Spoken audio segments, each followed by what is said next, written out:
6 மணிக்கு. யூடியூப் சொந்தங்களே, 1 மணி நேரம் இருக்கு, 1 மணி நேரம் இருக்கு. ஹாய், வந்துட்டோம். நீங்கள் சாப்பிட்டீங்களா? வீடியோ எடுக்கிறியா, லைவ் போறியா? வீடியோ எடுக்கிறேன். நீங்கள் சாப்பிட்டீங்களா? சாப்பிட்டு நல்லா தூங்குங்க. எல்லா புகழும் சிவபெருமாளுக்கே. ஏமா ஏஆர் ரகுமான காப்பி அடிச்சியா? எதுக்கு? எல்லா புகழும் இறைவனுக்கு அவர் சொல்லுவாரு. ஆமாம், அதுதான் உண்மைதான். உண்மையை தானே அவர் சொல்கிறாரு. அதான் நான் சிவபெருமாளை தான் சொல்கிறேன். ஆமாம், எல்லா புகழும் அவனுக்கு தானே. நம்மளுக்கு என்ன இருக்குது? நம்மளுக்கு ஒன்றுமே இல்லை. ஆமாம், ஒரு பொம்மை அவங்க ஆட்டி வைக்கிறாங்க, நம்ம ஆடுறோம். எங்க ஆட்டி வைக்கிற நூலை காட்டு பார்க்கலாம். நூல் அவர் கையில் இருக்குது. காலையில் கோயிலுக்கு வா, காட்டுறேன். ஓகேவா? பெட்ரோல் பங்க் பற்றியா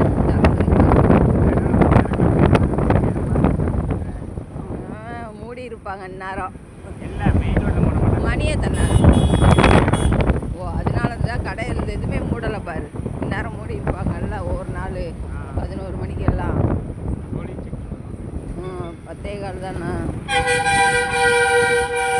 இதுதான் திருப்பூர் புது பஸ் ஸ்டாண்டு. இதான் பழைய பஸ் ஸ்டாண்டா? புதுசா? புது பஸ் ஸ்டாண்டு. தெரியல என்ன பண்ணுறது.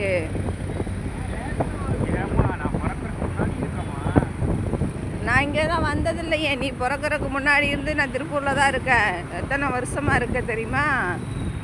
எனக்கு 9 வயசா அங்கே இந்த ஊருக்கு வரும்போது. ஆ, கண்டுபிடி. எத்தனை வருஷம் ஆகுது?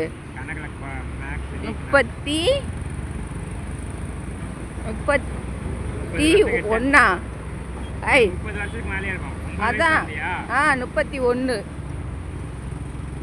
துளசிக்கு 3 வயசு. அப்போ வந்தோம் பாவாடை சட்டை போட்டு குட்டி பிள்ளையா. அப்போ எனக்கு 9 வயசு. இந்த திருப்பூர் வரும்போது இப்போ 31 வருஷம் ஆச்சு இந்த திருப்பூர் வந்து. எங்கள் அம்மா எங்கேயுமே விடாது. வேலைக்கு போகணும், வீட்டில் இருக்கணும், சினிமா கூட விடாது. அப்படியெல்லாம் வளர்த்து என்ன சாதிச்சுச்சுன்னு தெரியல. அப்போ எதுவுமே இல்லை. சரி, என்ன பண்ணுறது? என் தலையெழுத்து யாரால் மாற்ற முடியும்? நான் இப்போ மாற்ற நீ உறப்பாரு. உன் கூட சுற்றுறக்க நேரம் சரியா இருக்கு. இன்னைக்கு உடம்புக்கே சரியில்லை. எனக்கு வர்றதுக்கே பிடிக்கல இன்னைக்கு. இடுப்பெல்லாம் வலிக்குது, ஒரு மாதிரியா இருக்கு.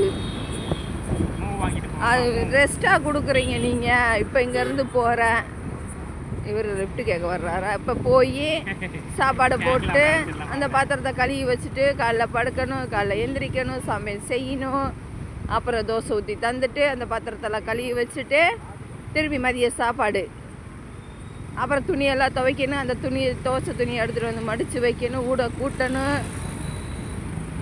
அப்புறம் அதை போக சாயந்தரம் நீ வந்து 4 மணிக்கு வர்ற, அப்போ தான் உட்காருவேன். எனக்கு டீ வச்சு கொடு, சாப்பாடு போடு, ஊட்டி விடு அப்படின்பா நீ.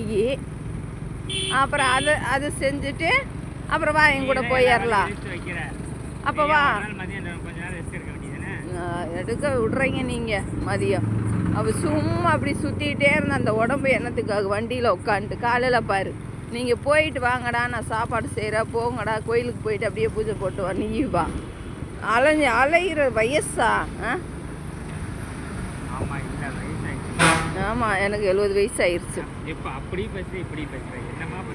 அப்படி கிடையாதுமா, எல்லா கஷ்டத்தையும் அனுபவிச்சு நான் எப்படி சொல்கிறது? உடம்பு தாங்க மாட்டேங்குது. வயசில் நல்ல சாப்பாடு சாப்பிட்டா தானா? பாய். அப்புறமா உங்களை பார்க்குறேன். பாய்.